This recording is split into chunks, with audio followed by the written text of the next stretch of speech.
Hello friend.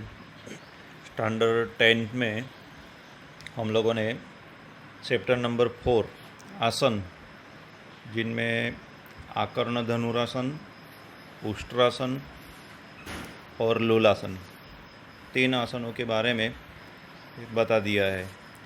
आज हम आसन नंबर 4, जिनकी डिटेल्स और बेनिफिट्स सब बताने वाले हैं। तो नाम है गर्भासन। गर्भ में माँ के पेट में जब बच्चा होता है तो इनकी पोजीशन थोड़ा ऐसा मिलती जुलती है। तो वो आसन कैसे करना है, तो पहले दोनों पैर स्ट्रेट, थाइस के दोनों साइड अपने हाथ रखने हैं और स्पाइन आपकी लिटिल स्ट्रेट होनी चाहिए। तो सबसे पहले पद्मासन की पोजीशन बनाओ। इसके बाद अपना राइट हैंड है वो राइट काफ जो है वहीं से अंदर डालो और लेफ्ट हैंड लेफ्ट काफ के दोनों साइड से जाने दो नीचे। फिर धीरे से सांस भर लो और फिर पूरा सांस बाहर निकलते हुए अपने दोनों थाइस को थोड़ा ऊपर करो और दोनों हाथ को एल्बो से मोड़ते हुए अपनी कान की बुट्टी को पकड़ना है। ये स्थिति आपको सामान्य श्वास लेते हुए बनाए रखनी है और फिर पूरक यानी कि सांस लेते लेते लेते मूल पोजीशन में वापस आना है। क्या ध्यान में रखना है कि ये आसन की पोजीशन बनाते वक्त बहुत सारे लोग बैलेंस घुमा देते हैं, तो बैलेंस बनाए रखना है। बेनिफिट क्या है, तो आपका जो वो सीमेन है वो बढ़ता है, अपना मन स्थिर होता है। इंसेंस्टाइन वो इनके जो रोग है या इनमें जो कमियां होती है वो दूर होती है। थाइस का जो फैट है वो रिमूव होता है और अच्छा आकार मिलता है। तो धीरे से इनकी प्रैक्टिस करना, अपनी टेक्स्ट बुक में जो इनका पिक्चर दिया हुआ है वैसे करते जाना है। इसके बाद नंबर 5 पर आता है पवन मुक्तासन। पवन का मतलब होता है वायु और मुक्त का मतलब होता है छोड़ना। तो अपने पेट में कई बार ज़रूरत बिन जरूरी जिसे बोलते हैं वो इंस्टेंटाइन में एयर पैदा हो जाती है, उनका निकाल नहीं करते हैं तो वो बहुत नुकसान कर सकती है। इसीलिए उनको दूर करने के लिए, पवन को मुक्त करने के लिए पवन मुक्तासन करना ज़रूरी है। ये एक आसन ही ऐसा आसन है जो खाने के बाद भी कर सकते हो, बाकी सब आसन खाने के बाद नहीं कर सकते हो। पहले सो जाना है, दोनों हाथ शायद बाजू पर रखना है और थाइस के पास दोनों हाथ को रखना है, सीधे सो जाना है। पैर एक दूसरे से टच करते हुए रखना है। अपनी हथेलियाँ आकाश की तरफ खुली रखनी है। फिर धीरे से दोनों पैरों को घुटनों में से मोड़ते हुए अपने पेट पर लाना है।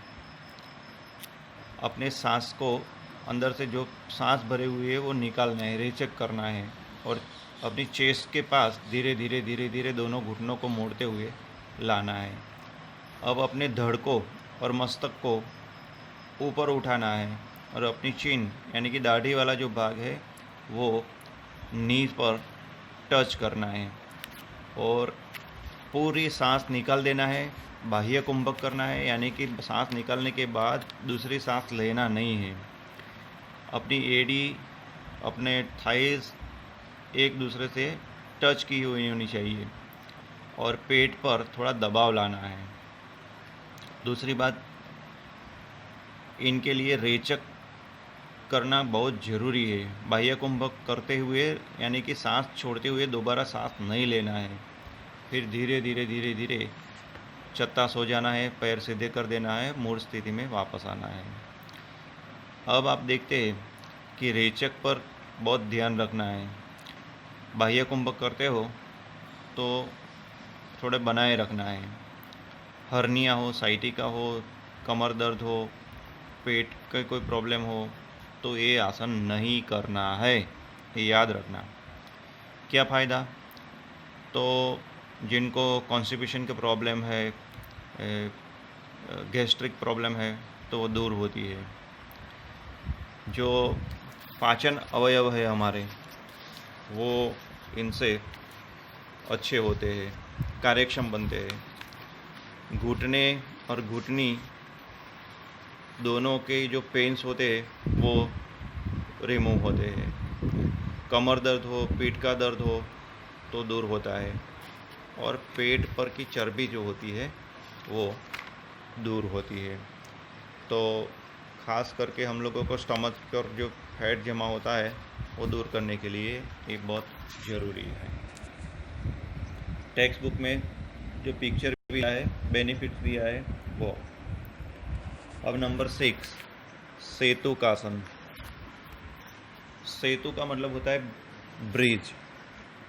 ब्रिज देखा है आप लोगों ने, वैसा पोजीशन बनता है, इसलिए इसका नाम सेतुकासन पड़ा है। इसमें भी चत्ता सीधे सो जाना है, दोनों पैर साथ में है, अपने पंजे एक दूसरे से स्पर्श किए हुए हैं और हाथ आकाश की ओर हथेलियाँ रखते हुए खुले रखने हैं। अब धीरे से दोनों हाथों को कमर के नीचे लाना है और पूरा मिडल पार्ट का वेट अपनी एल्बो पर आएगा। कोहनी से लेके पंजे तक हाथ सीधे होने चाहिए। धीरे धीरे धीरे जमीन से पैर को थोड़ा भी मिडल पार्ट को ऊपर उठाना है। पैर टच किए होंगे और माथा भी दोनों साइड टच किया होगा। सेतु जैसा आकार बनेगा। आप लोग देखेंगे तो ये टेक्स्ट बुक में बताया हुआ है, इसलिए उसको सेतुकासन कहते हैं। क्या ध्यान में रखना है कि दोनों हाथ के पंजे जो है वो कमर को नीचे जैसे पोल रखा हुआ वैसे वो वजन को इसके ऊपर आता है, और मस्तिष्क और गर्दन का भाग ज़मीन से टच किया हुआ होता है। क्या फ़ायदा मिलता है? तो शोल्डर के जो बोन्स होते हैं और एल्बो के बोन्स जो होते हैं, रिस्ट के जो बोन्स है वो स्ट्रॉन्ग होते हैं।